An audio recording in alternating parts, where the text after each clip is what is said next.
Hey everybody, it's Karen with Food and Family. You won't believe who I'm here with today. We have Chef Jason Haywood. Y'all have heard me talk about him. And he's here with me today.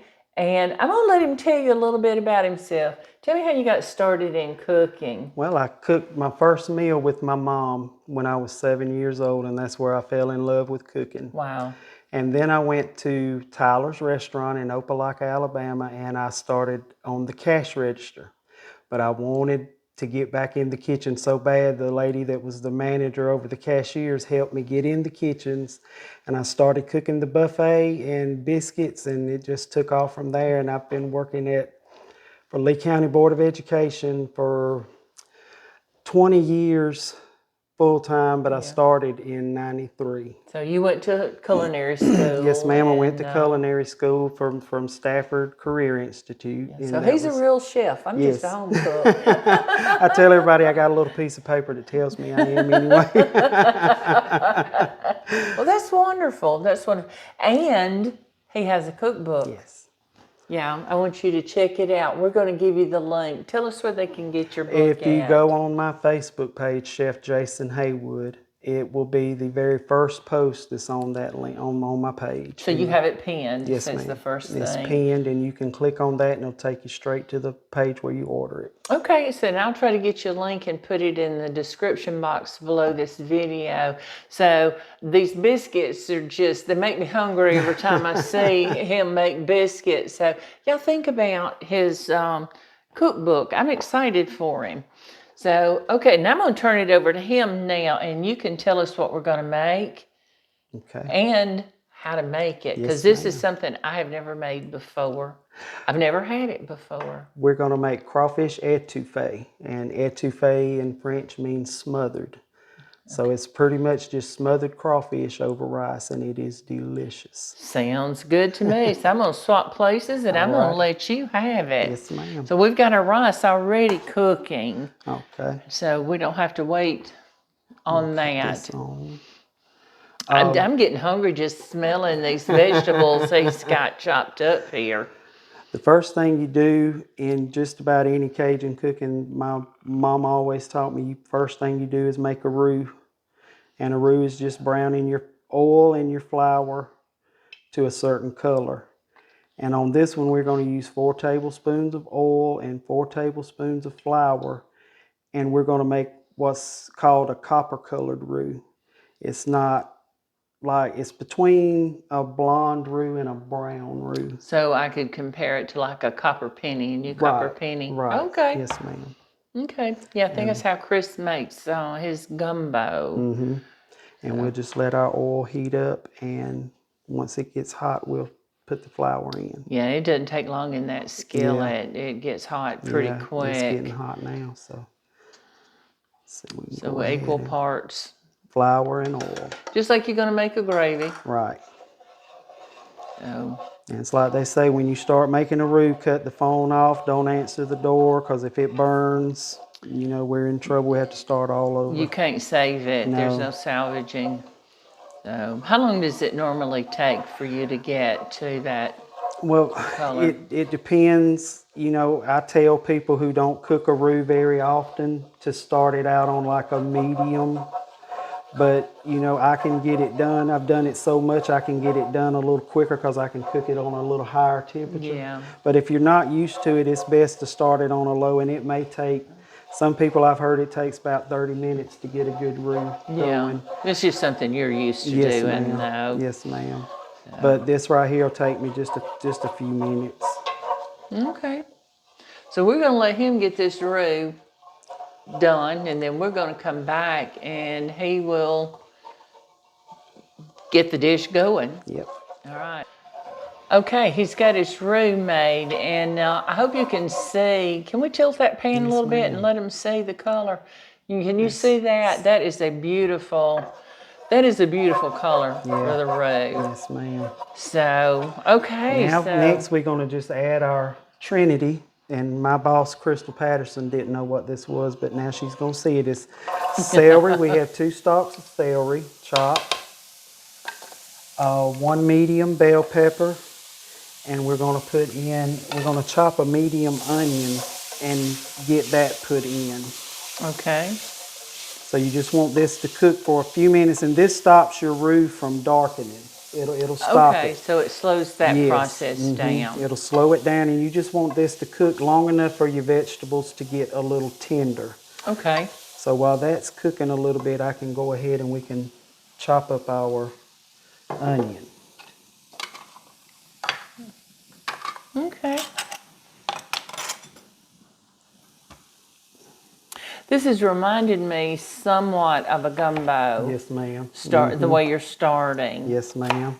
It's a lot like a gumbo, the beginning of it. It's just etouffee is a little bit thicker, and it doesn't have a lot of the other stuff in it. You can make a crawfish etouffee like we're doing, or you can do shrimp, you could do chicken. I've had alligator etouffee. Really? Yes, So ma'am. it's your choice of protein that you put in it. Right, yes, ma'am. Okay. And if any of the vegetables that we put in it that you don't like, it's fine to omit them. And you just want a small dice on it, like that. Oh, okay. So it's not, Right. they're not big No, chunks. ma'am. So Okay. if you get too small, then that onion's going to cook Cook away. away, yes, ma'am. Yes, ma'am. It'll go away to nothing. Mm-hmm. And I like to have I like to know what I'm eating. I like to see. Oh. This is my family's. Some of my family are from Louisiana, and we grew up on this kind of food all our life. So this is his background. Yes. So this is how he's cooks, and y'all follow him on Facebook. So Yes, he puts a ma'am. lot of interesting.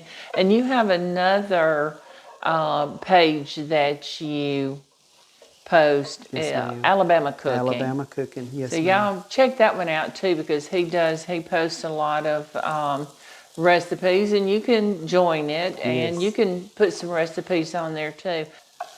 But this just has to cook until your vegetables get soft. I'd say about 5 minutes. Okay, so we're going to let him finish these vegetables up, and then we're going to come back and we're going to continue on with this deliciousness. I wish y'all could smell this kitchen right now. All right, he has these vegetables. They're still a little tender, Chris. Yes, ma'am. Yes, you don't want them. You don't want to. You want to still have a little bite to it. Yeah, Yes, you don't ma'am. want any kind of real soft and mushy. You just want a little, like you Right. said, a little bite. I like to Right. know what I'm eating. Right. Okay. Okay, next we're going to put in 1 tablespoon. And like I said, if you don't like garlic, you don't have to use it. But we're going to put in 1 tablespoon of garlic. We use this wet Garlic. minced garlic, and you don't leave out that juice. No, Use the juice too. I call it garlic. Yeah, garlic. Hey, it saves you a lot of work. Yes, it does. Mincing that garlic. Yes, it does. And I'm one, you hear me say it so many times, I like to take shortcuts when I can. Yes, Because I ma'am. try to lean toward a lot of like working mothers coming in, or, you know, single people coming in from work, students. They want something easy and quick to cook, and you can't afford to go out and eat every day. Right. So, And you can cook something like this and eat a meal off of it and put it in the freezer and then have it for later. yeah, so you've Right. got, you know, and then this will make a lot. Yes. So Yes, for it will. just, you know, the two of us, this is a lot of food, and we can't eat that much. Right. So, Right. Okay, well, after your garlic gets done, then you're going to start putting in your seasoning. I'm going to look at my recipe okay. one time to make double sure what I'm getting. I don't want to. Okay, we're going to put in some Tony's, and you just do this to taste. Tony Chachere's, you just do it to taste. I'm putting in about 1.5 teaspoons. About a teaspoon, yeah. Yeah, and you can put in some Italian herbs. That's going to be probably about 1 tablespoon. I like the Italian herbs. Yes, ma'am. Me too. Get that stirred in. And if you can taste it later to see if the Tony's has salt in it. So you don't want to get it too salty. So you can taste it later to see if you want a little extra salt in it. Yeah. And we're going to be using broth, and I did not get the low sodium or no sodium. Sometimes I can't find it. Most of the time I can, but not this time. Yeah. Okay, and then after this, you want to put in your 2 cups of chicken stock. And I told Miss Karen you can use better than bouillon lobster base if you want to. That gives it a lot more of a seafood flavor. But I usually just use chicken stock. I like the better than bouillon bases, but I don't know that I've seen the lobster. Yeah, I've had to order mine on Amazon. Yeah. Yeah. Okay, so we got that. But I guess if that's something you're going to make often, it would be worth you ordering it. And this doesn't make a real thick gravy, but if it does get too thick, you can always add a little more broth to thin it down Thin it a little bit. Yeah, depending on your preference, what you like, how thick you like it. Okay. But we'll stir this in until it gets a little gravy going. And next I will add in, I don't want that to fall, 1 tablespoon of tomato paste, and I think that's about a tablespoon. That's about a tablespoon. Jason cooks like I do. I rarely measure. Very I seldom. measure certain things, and that's it. And because you get used to cooking, and you can eyeball, what it looks like. Yes, ma'am. And just a couple of dashes. You don't want it too hot, but just a couple of dashes of hot sauce, however much. If you want it real hot, add you some more. That's the wrong top. And if you want it really spicy, like if my mama was cooking this, she would have cayenne pepper in it also. Yes. And this gives it a beautiful color, just a red, sort of a red mahogany looking color with that roux. See, I like just enough of the heat to know I've got something, and but that's something you can always add as you sit down to eat. If you want a little more heat, you can put it in there. That's right, yes, ma'am. And then this will just stir until it thickens up, and we'll add in our crawfish. Now, if you were of a mind and you wanted it really spicy, could you add like some diced jalapeno peppers Yes, in ma'am. there? Anything you wanted to, it's like a blank canvas. You just add what you want in it. You could add jalapenos. You can add, like I said, cayenne, whichever one you wanted. So just make it your taste. But this is just a basic recipe and a starting point. Right, because a lot of authentic Louisianans would tell me you don't put tomato paste in etouffee, but I do put a little tomato paste in mine. I just like that. Yeah. It gives it a good flavor. And it gives it the flavor that you want. Right, exactly. So, but I guess it's something, if you wanted to leave it out, you could. Yes, you could leave it out. But would it thicken up much without the tomato paste? That is true. If I didn't put the tomato paste in, I would go up to a tablespoon and a half of flour and tablespoon and a half of oil to make my little bit more roux. Yeah. So it would thicken up a little better. Oh, okay. Yes, ma'am. Okay. All right, so let's get this stirred around and get it to where he wants it, and we're going to come back. And all we have left is the crawfish, don't we? That's right. Yes, ma'am. Then we're going to be able to eat, because I'm getting hungry smelling this goodness. All right, he has got his, you call that a sauce or a juice? Yeah, it's a gravy. Gravy to where he wants it. And y'all, it is just absolutely, see if we can tilt that up a little bit where they can see. Can you see in that pan? My goodness. So we're almost through. Almost done. All right, so what are we doing now? All we do now is we're going to add in 1 pound of frozen crawfish that we have thawed. And do not discard the juice. Put the juice and everything in there, because that's where most of your flavor is. Okay, so you don't want to pour this in your colander and rinse it off? No, ma'am. All right. I'm going to cut this back on low and just let this cook for just a few minutes because you don't want your crawfish to cook too long because then they become rubbery. Like a shrimp. Like a shrimp, yes ma'am. So. And these frozen ones are already cooked, so all you got to do is just heat them through. So we're basically heating. Yes ma'am. Okay. Just break them apart a little bit and oh, that looks so good.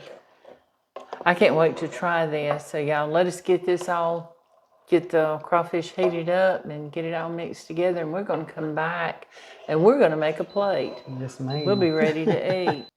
We're done. Yep. And I'm ready to eat. Yes, I hope you are. I am. All right, so I'm going to let you show everybody how you plate this up.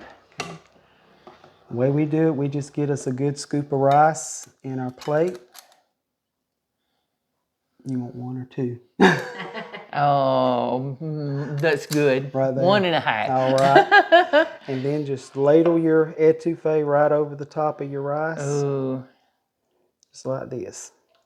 And I Be like sure juice. to get some of that juice. Yes, ma'am. I like juice on it.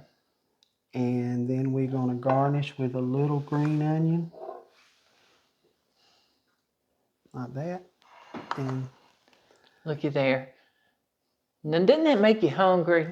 You want some? All right, I've got it. I'm going to wait on you. I'm going to be nice. We'll try this together, but it smells phenomenal, Jason. Yes, ma'am. It smells and looks so good. I hope you'll try this recipe. Now, is this in your cookbook? Yes, ma'am, I believe so. Okay. I believe so. Good. Yes, ma'am. Because I might have to steal it and put it in mine. Yes, ma'am. And to say I will give you credit for it. All right, let's try this together. Because I'm hungry. I haven't had lunch. So what you want to? That's good. Yes, ma'am.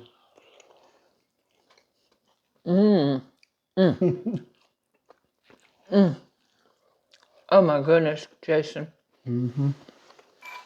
And that hits the spot. Yes, if that don't satisfy your craving. Yes, ma'am. Oh my word. You can taste everything in it, the celery, the onions. You can. It's like the celery just hit me at the back. I don't have any heat. There's not any heat. So, but if you wanted more, you could add it on there. But to me, this is just perfect. So I'm going to have one more bite and then we're going to tell everybody bye. This is one of my nieces and nephews' favorite things I cook. So. Well, I think it's going to become one of my favorites too. All right. So, but I hope you will make this. And if you do, leave us a comment. Go out, check out Jason's cookbook, and I'll leave a link below for that. But I also want you to think about mine. And we certainly appreciate it if you would order one of our books. So if you haven't, you'll enjoy them. I promise you that. Yes, ma'am. So thanks for being with us today. We certainly enjoy having everybody, and I'm so glad you came up and spent the day with me and cooked, because I have enjoyed it, and I'm so glad I got to meet you finally. Yes, ma'am. We have been friends for a long while now and just haven't met face to face. That's right. Yep. So, but yeah, please like, share, and subscribe to my channel. Check out his page on Facebook, Chef Jason Haywood, and Alabama Cooking. Yes. So he'll share a lot of good recipes on there. So y'all come see us. Please like, share, subscribe to our channel, and don't forget, hit that little notification bell so you'll know when we put out another video. Thanks, everybody. We'll see you soon. Bye-bye.